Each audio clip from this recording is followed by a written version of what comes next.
اب جتنے بھی لوگ بیٹھے ہیں، ہماری خواتین بھی، اللہ نے ہم سب میں لیڈر بننے کی صلاحیت دی ہے. کیونکہ یہ یاد رکھیں، ہم اللہ کی سب سے عظیم مخلوق ہیں، اشرف المخلوقات.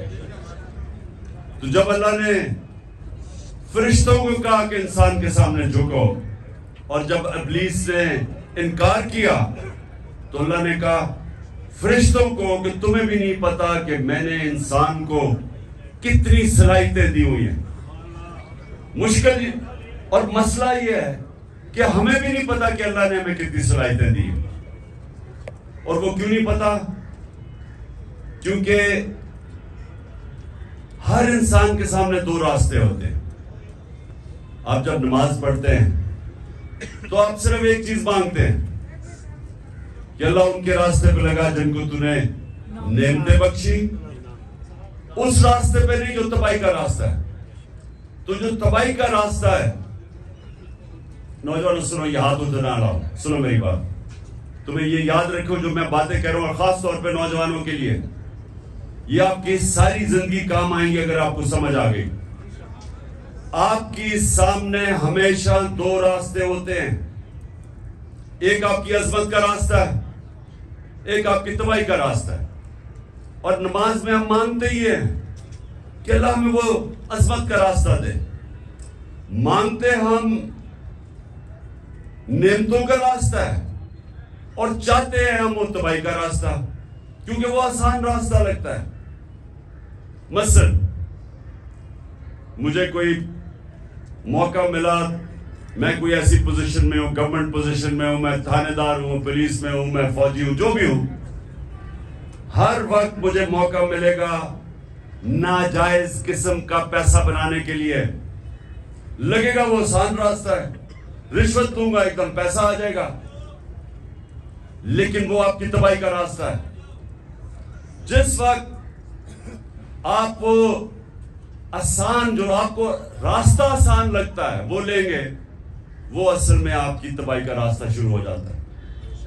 کیونکہ قرآن کی ایک اور آیت ہے کہ جس چیز کو سمجھتے ہو تمہارے لیے بری ہے وہ تمہارے لیے اچھی ہے، اور جس کو تم اچھی سمجھتے ہو وہ بری ہے. اس کا کیا مطلب ہے؟ کہ جب آپ سمجھتے ہیں کہ یہ بڑا آسان طریقہ پیسے بنانے کا، آپ اپنا ضمیر بیچتے ہیں، وہ آپ کی تباہی کا راستہ شروع ہو جاتا ہے. جو لیڈر ہے وہ ہمیشہ وہ راستہ لیتا ہے جو اللہ کہتا ہے کہ تمہاری عظمت کا راستہ ہے. اور وہ راستہ کس کا ہے؟ کس کا راستہ ہے؟ وہ کس کا راستہ؟ دنیا کے سب سے عظیم لیڈر نبی صلی اللہ علیہ وسلم کا راستہ ہے. اور وہ اس کی بنیاد کس پہ رکھی گئی ہے؟ دو کیریکٹرسٹکس کے اوپر اس کی بنیاد رکھی گئی ہے لیڈرشپ کے راستے میں: صادق اور امین. سچ بولنے والا اور انصاف کرنے والا. یہ دو کوالٹیز ہیں لیڈر کی. جو بھی آپ میں سے لیڈر بننا چاہتے ہیں یہ یاد رکھیں، آپ کو یہ دو چیزیں، سچائی، جھوٹا لیڈر نہیں ہو سکتا.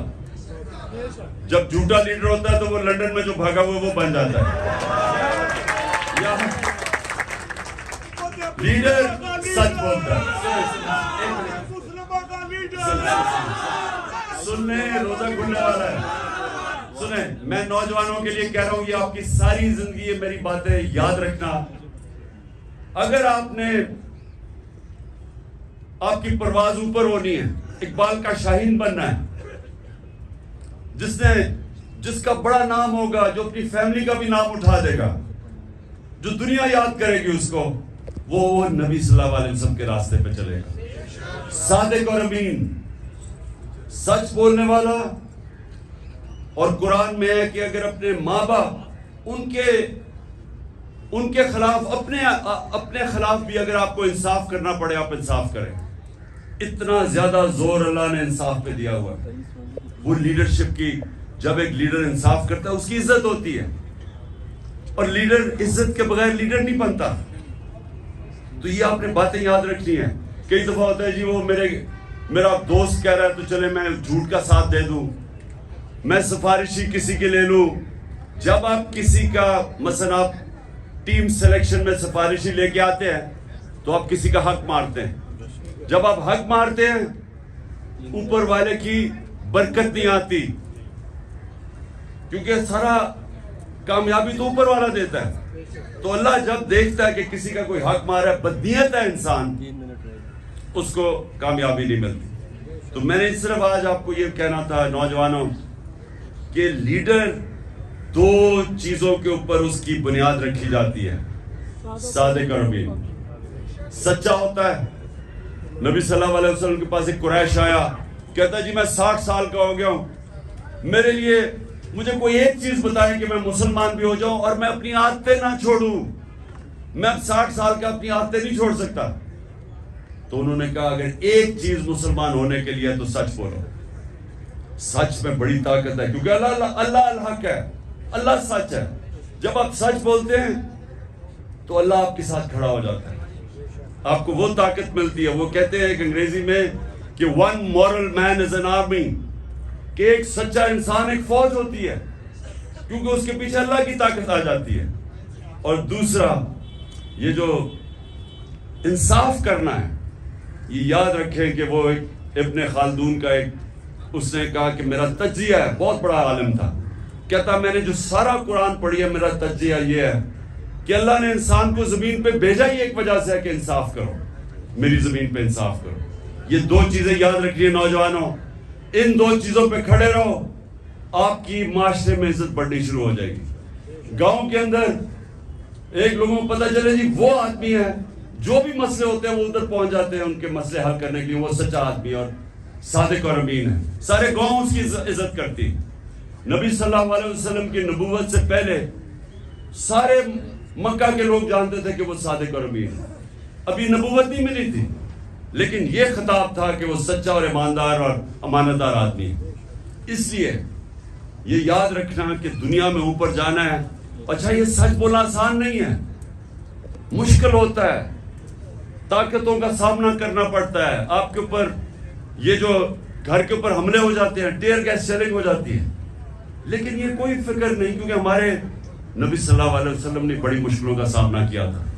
لیکن پھر ان کی جو آج عظمت ہے، اس لیے ہم آج جان دینے کے لیے اس لیے تیار ہیں کہ ان کے کیریکٹر کی وجہ سے کہ وہ رائے حق پہ کھڑے رہے اور آخر میں ساری دنیا ان کے ساتھ ہوگی.